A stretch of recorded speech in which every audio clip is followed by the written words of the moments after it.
नमस्कार बच्चों, आप सबका हिंदी की कक्षा में फिर से हार्दिक स्वागत है।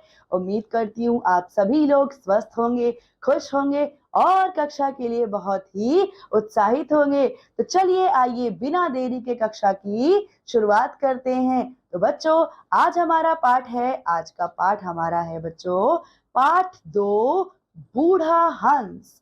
ठीक है, और इस पाठ का परिचय इस प्रकार है।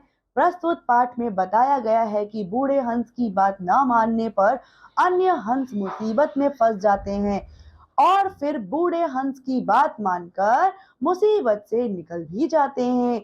आइए किस प्रकार यह सब होता है, पाठ के जरिए जानते हैं।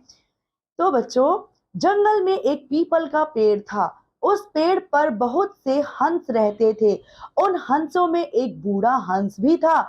वह बहुत ही बुद्धिमान और दूरदर्शी था। एक दिन बूढ़ा हंस पेड़ पर बैठा था। अचानक उसकी नजर एक छोटी सी बेल पर गई। बेल पेड़ के तने पर बहुत नीचे लिपटी हुई थी। मतलब बच्चों, एक जंगल में बड़ा सा पीपल का पेड़ था, बहुत से हंस वहां रहते थे और उनमें एक बूढ़ा हंस था। वह क्या था बच्चों, बहुत ही बुद्धिमान था और बहुत ही दूरदर्शी था, मतलब दूर की सोचने वाला था। एक दिन जो बूढ़ा हंस है बच्चों, वो पेड़ के ऊपर बैठा था। अचानक उसकी नजर किस पर जाती है, एक छोटी सी बेल पर जाती है। बेल पेड़ के तने पर बहुत नीचे लिपटी हुई थी, उसके चारों ओर बच्चों लिपटी हुई थी। बूढ़े हंस ने दूसरे हंसों से कहा, देखो, इस बेल को काट दो। एक दिन इस बेल के कारण हम सब मुसीबत में फंस जाएंगे। और बच्चों, उस बूढ़े हंस ने जब उस बेल को देखा तो कहा कि इस बेल को काट दो, वरना इस बेल के कारण हम सभी कहाँ क्या हो जाएंगे बच्चों, हम सभी मुसीबत में फंस जाएंगे।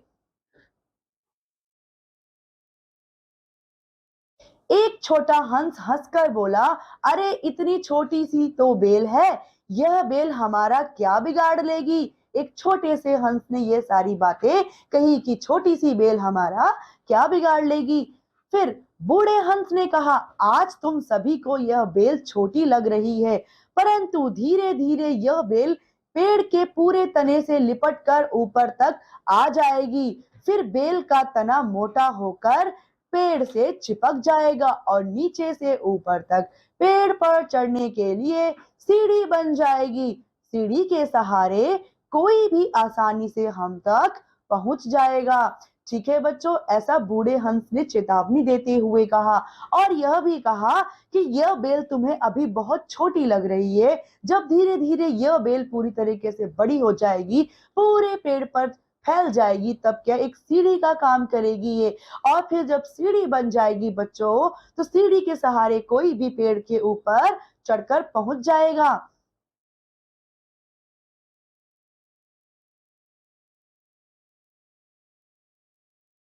परंतु किसी भी हंस ने बूढ़े हंस की बात नहीं मानी।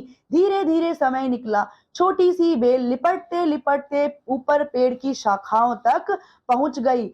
उस बेल का तना भी मोटा हो गया और सचमुच ही पेड़ के तने पर सीढ़ी सी बन गई। मतलब बच्चों, किसी ने भी बूढ़े हंस की बात नहीं मानी थी। जैसे जैसे टाइम बीता बच्चों, जो बेल थी वो अपना वास्तविक आकार लेकर के फैलती रही।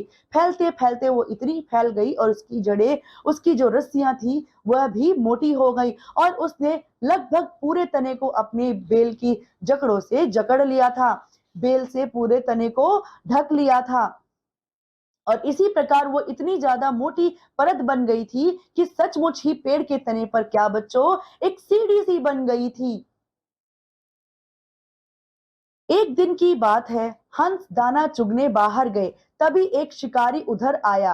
पेड़ पर बनी सीढ़ी को देखते ही उसने पेड़ पर चढ़कर जाल बिछा दिया और वहां से चला गया। शाम को सभी हंस पेड़ पर लौट आए तो शिकारी के जाल में फंस गए। बूढ़े हंस की बात ना मानने के लिए अब पछता रहे थे। वे चिल्लाने लगे, अरे बचाओ, हम जाल में फंस गए हैं। मतलब बच्चों, एक दिन की बात है, हंस जो है वो दाना चुगने बाहर गए थे। तभी शिकारी आया। पेड़ पर बनी सीढ़ी को देखकर उस पर चढ़कर उसने इस पूरे पेड़ पर जाल बिछा दिया और वहां से चला गया। शाम को सभी हंस जब लौट कर आए तो शिकारी के जाल में फंस गए। बूढ़े हंस की बात ना मानने के लिए अब वह पछता रहे थे। चिल्लाने लगे वे, कहने लगे, अरे बचाओ, हम जाल में फंस गए हैं। कौन चिल्ला रहा था बच्चों? वह हंस चिल्ला रहे थे। देखिए, इस चित्र में पहले हम देखते हैं कि यह बेल बच्चों यहाँ पर बच्चों कितनी छोटी सी बेल है, जिसको बूढ़े हंस ने चेतावनी दी थी, जिसके लिए आगे चलकर हम देख पाते हैं कि किस प्रकार यह पूरी जाल फैलाने के लिए एक शिकारी के लिए सीढ़ी का काम करती है। और फिर आगे देखते हैं क्या होता है। बूढ़ा हंस बोला, घबराओ मत, मैं कोई उपाय सोचता हूँ। ठीक है, तभी एक हंस चिल्लाया, उधर देखो कोई आ रहा है, अरे वह तो शिकारी है, वह हमें पकड़ने आ रहा है। तभी एक हंस चिल्लाया, उसने क्या बोला बच्चों कि उधर देखो कोई आ रहा है, अरे वो तो शिकारी है, वह हमें पकड़ने आ रहा है। ऐसा हंस ने चिल्लाया।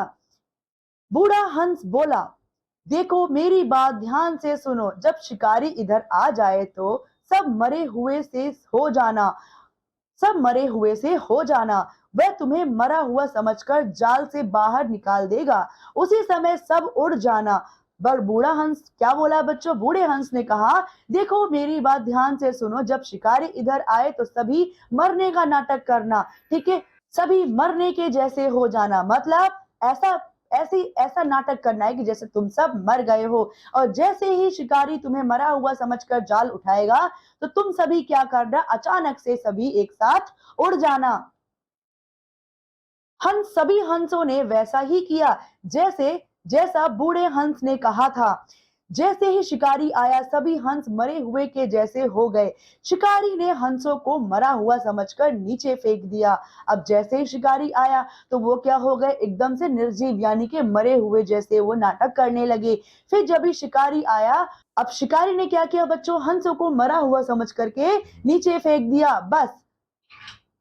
बस फिर क्या था, सारे हंस उड़ गए। शिकारी हैरान होकर देखता ही रह गया। मतलब बच्चों, जैसे ही सारे हंस नीचे गिरे, शिकारी तो हैरान होकर देखता रहा, लेकिन जो सारे हंस थे वो एक साथ तीव्र गति से उड़ गए वहां से और आजाद हो गए। तो बच्चों देखिए किस प्रकार इस कहानी में जो बूढ़े हंस की बात ना मानकर बाकी हंस मुसीबत में फंसे, और किस प्रकार बूढ़े हंस की बात मान करके वह उस मुसीबत से बच भी गए।